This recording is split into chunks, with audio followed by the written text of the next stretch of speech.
Entertainment cube అనే ఒక సంస్థ ఉంది. దాంట్లో భాగంగా ఈయన నషీద్ అహ్మద్ గారు నక్షత్ర టాలెంట్ షో అని ఈ విద్యార్థుల్ని ప్రోత్సహించి ఆడిషన్స్ చేసి వీళ్ళని బయటికి తీసుకొచ్చి మంచి సెలబ్రేషన్స్ చేయాలనే ఒక కోరికతోటి ఈయన ముందుకొచ్చారు. ఆయన ముందుకు వస్తే మన ఆంధ్ర యూనివర్సిటీ వైస్ ఛాన్సలర్ గారు వెంటనే ఇది చాలా అవసరం, మన ఆంధ్ర యూనివర్సిటీలో ఎంతోమంది విద్యార్థులు ఎన్నో కళల్లో ఆరితేరిన వాళ్ళు ఉన్నారు, ఈ కళల్ని బయటికి తీసుకొస్తేనే కానీ ఆంధ్ర యూనివర్సిటీకి ఒక గౌరవం గుర్తింపు ఇంకా మరింతగా పెరుగుతుంది అనే ఒక ఆయన ఆలోచన. వెల్కమ్ టు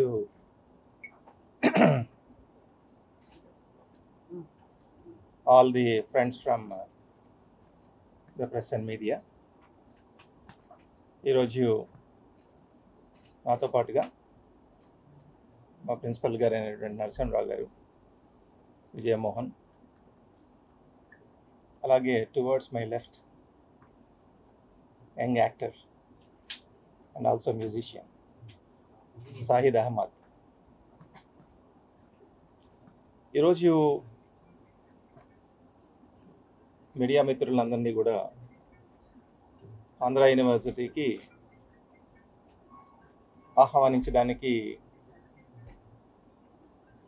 మెయిన్ కారణం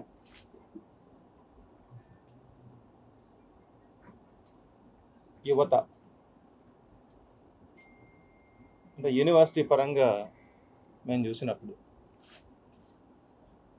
అద్భుతమైనటువంటి నాలెడ్జ్తో పిల్లలు హైయర్ ఎడ్యుకేషన్కి రావటం, యూనివర్సిటీలో చేరినటువంటి ప్రతి విద్యార్థి కూడా ఉద్యోగం సంపాదించటం, బయటికి వెళ్ళటం అనేది లాస్ట్ 3 సంవత్సరాలుగా మీరందరూ కూడా చూడడం జరిగింది. మీకు తెలిసిన చాలామంది కూడా ఇక్కడికి రావటం, జాయిన్ కావటం, ఏ కోర్సులో చేరినా సరే ఒక ఉద్యోగం తీసుకోవడం, బయటికి వెళ్ళటం, ఇదంతా కూడా మంచి పరిణామం. కానీ సోషల్గా పిల్లలు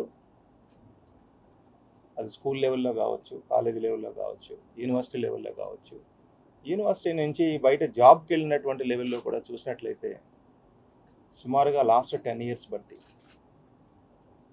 నెక్స్ట్ 10 years కూడా ఎలా ఉండబోతోంది అనే విషయం మీద ప్రపంచపరంగా ప్రతి ఒక్కళ్ళు కూడా చాలామంది ఒక రకమైనటువంటి ఆలోచన చేయడం జరుగుతుంది. చాట్ జీపీటీ వచ్చిన తర్వాత ఆ పర్టికులర్ చాట్ జీపీటీ సంబంధించినటువంటి ఆ కంపెనీ వ్యవస్థాపకులు కూడా ఈ మధ్య కాలంలో 2 రోజుల క్రితం మాట్లాడుతూ చాట్ జీపీటీ వలన ఉద్యోగాలు పోతాయి చాలామందికి, కానీ తర్వాత చాట్ జీపీటీ కూడా ఉద్యోగాలు క్రియేట్ చేస్తుంది, రానున్న కాలంలో ఆర్టిఫిషియల్ ఇంటెలిజెన్స్ వలన కూడా చాలా మార్పులు వస్తాయి, మనుషులలో ఉద్యోగాల్లో కూడా మార్పులు వస్తాయి, కాబట్టి విద్యా విధానాన్ని కూడా మీరు మార్చడం మంచిది అని చెప్పినటువంటి గొప్ప మనుషులు. అది కాన్సెప్ట్ పోయింది. మనకు ఈ పక్క ఇంట్లో ఎవరు ఉంటారో తెలియదు, ఆ పక్క ఇంట్లో ఎవరు ఉంటారో తెలియదు, వాడు పాస్ అయితే వీడికి కష్టం, వీడికి ఎక్కువ మార్కులు వస్తే వాళ్ళకి కష్టం.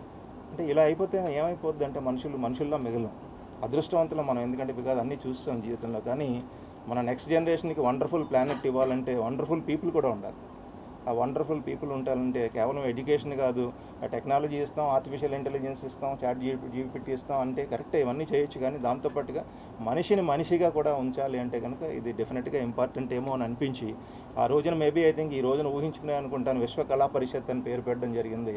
ఆర్ట్స్ అనేది, డ్యాన్స్ అనేది, మ్యూజిక్ అనేది, థియేటర్. వీళ్ళ అన్నయ్య నా స్టూడెంట్, కంప్యూటర్ సైన్స్ చేసాడు బీటెక్, మంచి స్మార్ట్గా ఉంటాడు కూడా. Okay sir.